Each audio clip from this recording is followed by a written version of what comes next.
things out of the way and make a path and make a trail that you can start walking around that tree.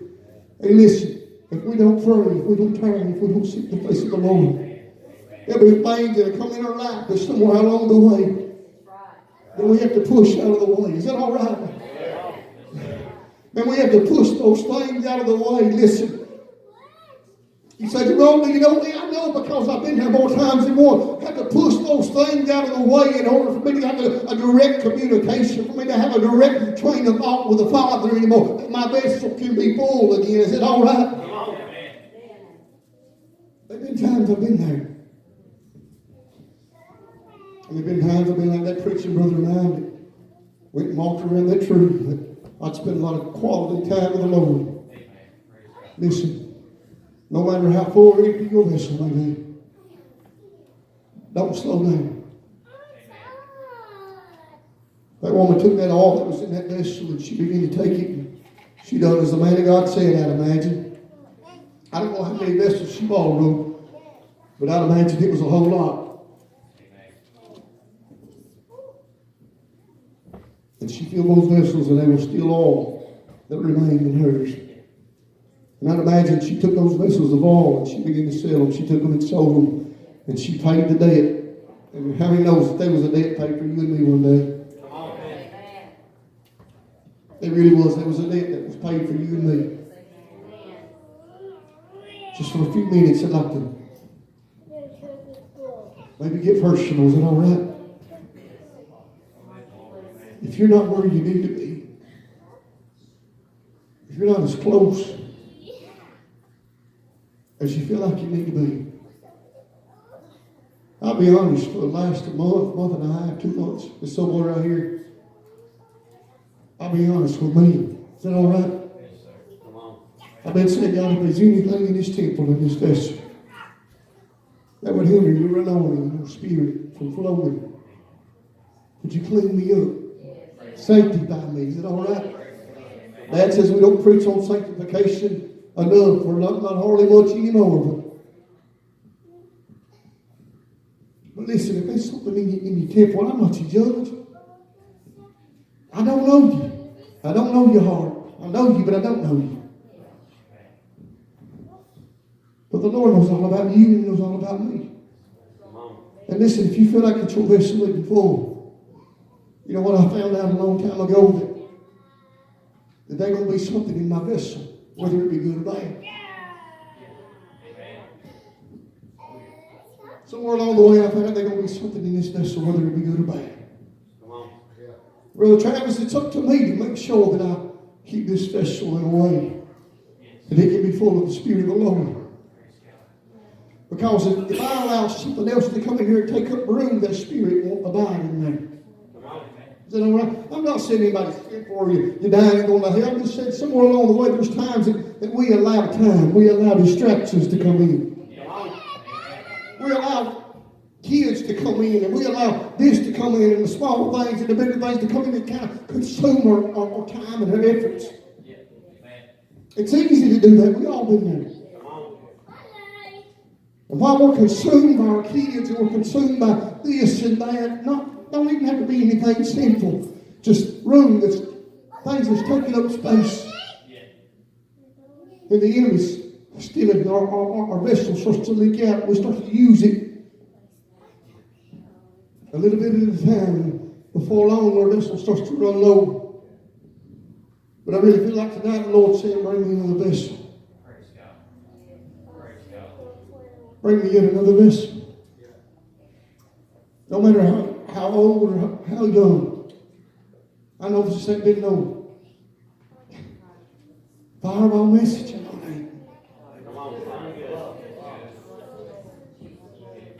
But I really believe this. I believe that there's somebody, if it's just one individual, maybe your heart's pounding. Maybe inside you say, preacher, I know who you're talking to. Maybe somewhere on the inside your heart's beating. You say, man, I know where you're coming from. I know where you're talking to me. I ain't going to ask you to raise your hand. I don't want you to raise your hand. Maybe you know who I'm talking to and your heart's pounding. You say, man, it's me, it's me, it's me. You know what the Lord will do?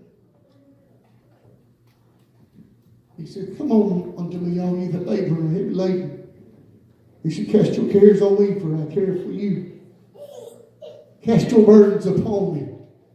He said, I'm meek and low. Can I tell you what he'll do? He'll take everything in you, no matter how good and bad it is. He'll clean it, he'll purify it, he'll sanctify it. And he'll begin to pour his spirit upon it more and more and more again. And he'll bless you in the city, and he'll bless you in the field. He'll bless you when you come in and when you go out. Can I tell you, he's merciful and graceful. Listen, maybe that's you, saying, bring me to the vessel. Maybe that's you, maybe you're the vessel. Maybe that's you. Be honest with yourself and be honest with God. If it's you, if you were to say, God, I feel like I'm not as close as I once were. I've allowed life to get in the way. And I think there's times that we've all been there. I think there's times that we've allowed life just to kind of get busy. And our vessel starts to run dry. Starts to be empty. Starts to get low. Tonight for me, I feel like there's some vessels in here that the Lord's saying, listen, if you'll come back to me, if you just come to me, let me show you how much I love you. Let me show you how much I care about you. Let me show you what I can do for you. Let me show you. Listen, when I was young, I'm fixing to close here just a second. Somebody come to me, Sissy, would you come? When I was young, I would see people shout and I would see people cry. Brother Chris, I knew it was real.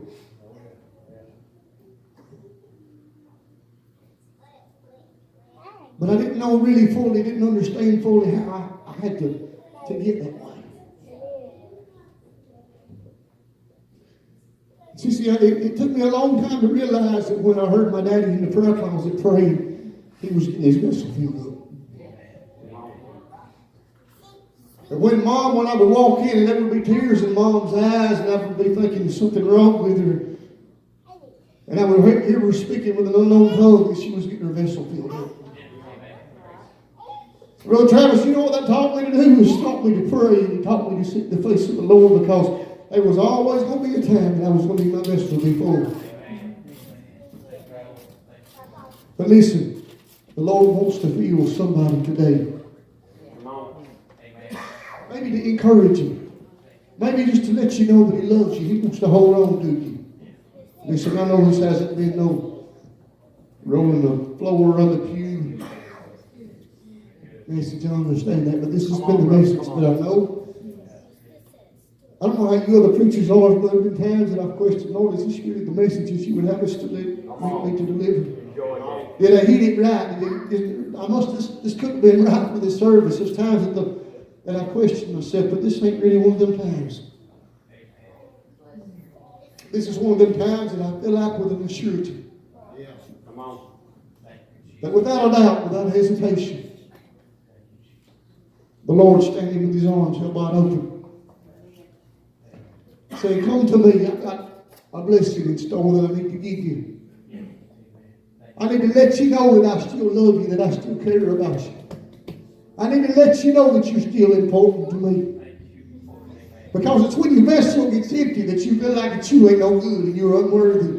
That's when the devil starts beating you down and telling you how far away you are, how no good you are, how many impurities that you have. That's when the devil begins to tell you how no good you are, how damaged good you are, if you want to say it that way. But the Lord tonight for me, the Lord said, hey, listen, I want to take you just what you are. I see you like you are. I already know who you are. And there's some of you, man, there's some of you could raise your hand and say, yeah, Jerome. It's me. Some of you can say, Jerome, it's me you're preaching to. I feel like I've been damaged. I don't feel like I'm close. I feel like that I'm broken. I feel like I'm scattered and I'm torn and I don't know what to do. I don't know where to go. I've tried, but it seems like the more I try, the harder it gets. And I'm trying to hold on, but somewhere along the way, I keep feeling like I'm slipping. And And the devil's telling you, you're wasting your time. No need for you to try no longer. No need that you already tried enough. It was better in your former life that you had more joy and more peace the way you were before you ever come to the house of the Lord. The devil will pull on you, careful. But you know what? I feel like the Lord's saying, hey, listen, I see you just like you are. And He's saying, I love you just like you are. No matter how torn you feel, no matter how broken you feel, no matter how empty you feel. I love you just like you are. Come to me. Would you stand if you don't care to do that? Would you come to me and let me feel your vessel? I saw you. You know what He does? The Lord sees you when you're full. He sees you when you're empty. I used to say, Lord,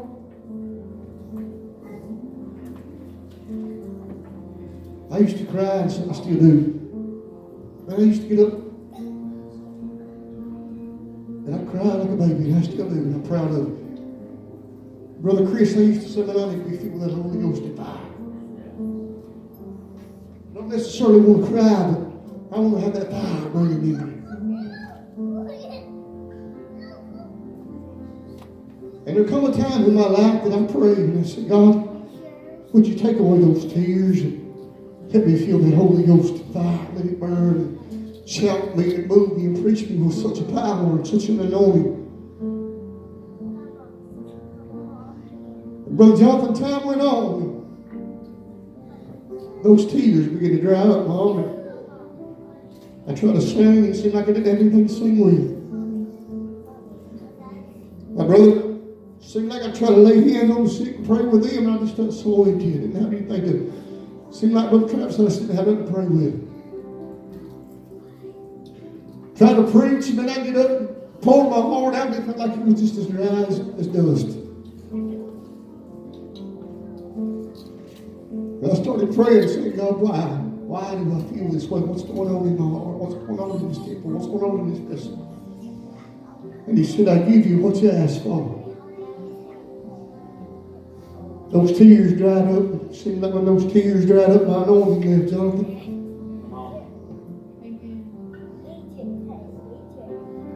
And I had to go back to the Father and I had to say, would you restore unto me that was important that I didn't know was so important, that was needful that I didn't know was so needful. Would you restore unto this vessel that and He did, but it took a long time. Then I finally got smart enough to realize one day I was driving down the road praying. And I thought, Lord, I don't want to just be that humble preacher, but I want to be that fireball. And He said, don't you think I can make you both? I can give you both. I thought it had to be one or the other. Either I could shout the house down or I could cry. Listen, you know when I cry, it's when I feel like I'm full. You know when I shout, it's when I feel like I'm full. You know when I cry, it's when I feel like I'm empty. It's hard to shout when I feel like I'm empty. But I can always lean to the Lord. What about you? Bring me in with the vessel. Are you the vessel that wants us full? Maybe you feel like that you've been damaged. Is that you? Maybe you're the vessel that somewhere along the way your cup used to run over, but somewhere along the way that you feel like that you just barely getting by. Maybe you're the one the devil's been talking to saying you was better off the way you used to be before you ever started going to this church thing. Lord, said, come back. Let me feel that vessel with you. Is that all right? As I begin to sing, everybody, would you find a good place to pray?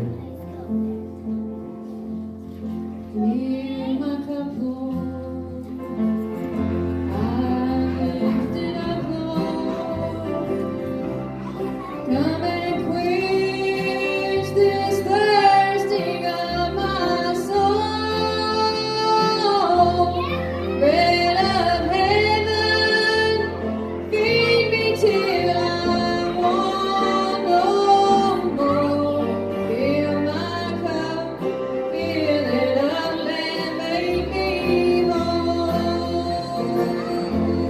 In my